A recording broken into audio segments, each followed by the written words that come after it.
SIR এর সহায়ক না হয়ে নির্বাচন কমিশনকে রাজ্যের তরফে যথেষ্ট পরিকাঠামো না দিয়ে এসআইআরটাকেই বন্ধ করে দেয়া। আবার বলছি, আগের দিনও বলেছিলাম, মাথা ব্যথা সারাতে মাথা কেটে নেওয়ার সামিল।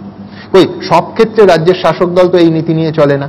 পশ্চিমবঙ্গে নির্বাচন মানেই রাজনৈতিক সন্ত্রাস এবং তাতে মানুষের মৃত্যু।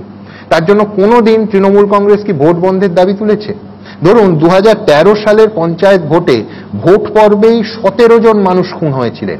2018 পঞ্চায়েত ভোটে বলি হয়েছিলেন 29 জন, আর ভোটের দিন রেকর্ড সৃষ্টি করে একই দিনে 16 জন খুন হয়েছিলেন।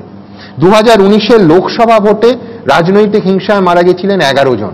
আর 2023 পঞ্চায়েত ভোটে দিন ঘোষণা থেকে পরবর্তী 39 দিনে 55 জন মানুষ এই রাজ্যে রাজনৈতিক হিংসার কারণে খুন হন। আজ এসআইআর এর কারণে দুর্ভাগ্যজনক মৃত্যু দেখলেই তৃণমূল এসআইআর বন্ধ করতে বলছে। ওই ভোটে বিপুলভাবে জয় পাওয়ার আগে বা পরে সেই তৃণমূল কংগ্রেসের একজন নেতা নেত্রীও, প্রচুর তৃণমূল কর্মীও তো খুন হয়েছিলেন। যে সংখ্যাগুলো বললাম তার মধ্যে কিন্তু অনেক তৃণমূল কর্মী ছিলেন।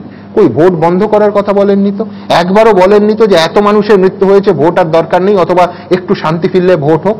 সুতরাং একই যাত্রায় পৃথক ফল কেন, এই প্রশ্ন উঠবেই।